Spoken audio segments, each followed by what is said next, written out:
আসসালামু আলাইকুম সুপ্রিয় দর্শক, কেমন আছেন আপনারা সবাই? আজকে আপনাদের সাথে একটা খুবই মজার রেসিপি শেয়ার করব, সেটা হচ্ছে শুটকি মাছ।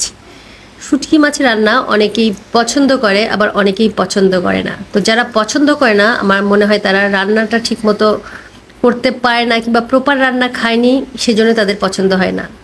তো আসসালামু আলাইকুম সুপ্রিয় দর্শক, আজকে আমি যে রেসিপিতে এই শুটকি রান্নাটা করব, সেই রেসিপি অনুযায়ী যদি আপনারা রান্না করে, তাহলে বিশ্বাস করেন আমার মনে হয় আপনাদের আর কোনো মাছ মাংস কিংবা অন্য কোনো সবজি খাওয়ার প্রয়োজনই পড়বে না। এক প্লেট ভাত শুধু একটু শুটকি দিয়েই খেয়ে উঠতে পারেন।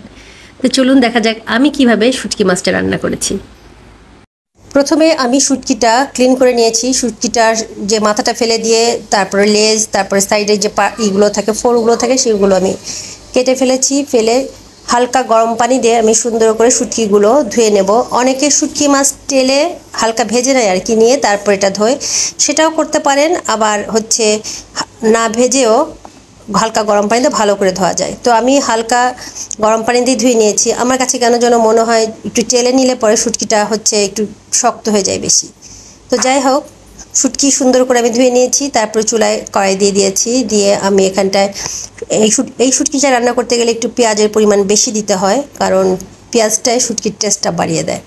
তো পেঁয়াজ আমি পর্যাপ্ত পরিমাণে দিয়েছি। দিয়ে ভালো করে পেঁয়াজটাকে একটু ভেজে নেব আর কি। নিয়ে পেঁয়াজটা যখন একটু হালকা নরম হয়ে যাবে, তখন দিয়ে দেব শুটকি।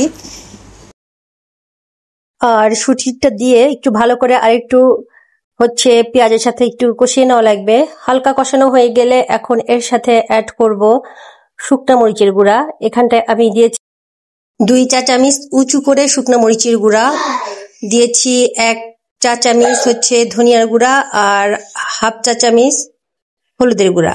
আর এখানটায় আমি আরও একটু পেঁয়াজ বাটাও দিয়েছি।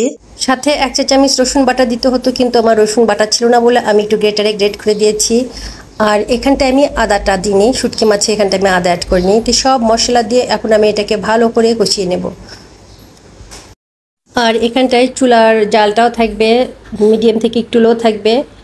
তো ভালো করে ভুনা হয়ে গেলে তারপরে এর সাথে আমি আরও কিছু ইনগ্রিডিয়েন্টস অ্যাড করব। এই পর্যায়ে লবণ দিয়েছি। লবণটা দিয়ে আরেকটু ভালো করে নাড়াচাড়া করে আমি এইখানটায় পেঁয়াজের সাথে শুটকিটা প্রায় 10 মিনিটের মতো ভুনে নিয়েছি। 10 মিনিট হয়ে গেলে আমি এখন এখানটায় পানি দিয়ে দেব।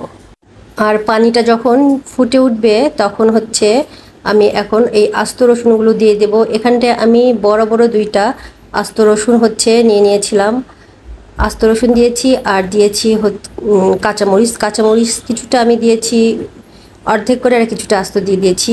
ঝাল এখানটা আপনারা আপনাদের টেস্ট অনুযায়ী দেবেন, ইচ্ছা করলে আরও বেশিও ঝাল দিতে পারেন। তো মোটামুটি ঝাল ভালোই হয়েছিল। দিয়ে এখন এটাকে আমি আরও 15 থেকে 20 মিনিটের মতো রান্না করে নেব। আর রান্না করতে করতে যখন শুটকির তেলটা এইরকম উপরে উঠে আসবে, তেল ছেড়ে দেবে, তখনই বুঝতে হবে যে শুটকি রান্নাটা হয়ে গেছে। তো সুপ্রিয় দর্শক, এটাই ছিল আমার আজকে লইট্টা শুটকি রান্না।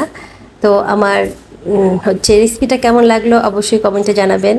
আর যারা শুটকি লাভার আছেন তারা এই রেসিপিতে রান্না করে খেতে পারেন। আমার দৃঢ় বিশ্বাস অবশ্যই আপনাদের ভালো লাগবে। তো ভিডিওটা ভালো লাগলে শেয়ার করে দেবেন। আর যারা ইউটিউব চ্যানেলে দেখছেন তারা অবশ্যই আমার চ্যানেলটাকে একটু সাবস্ক্রাইব করে দেবেন এবং পাশে থাকা নোটিফিকেশন বাটনটা অন করে রাখবেন পরবর্তী ভিডিও দেখার জন্য। তো আজ এ পর্যন্তই, সবাই ভালো থাকবেন। আল্লাহ হাফেজ।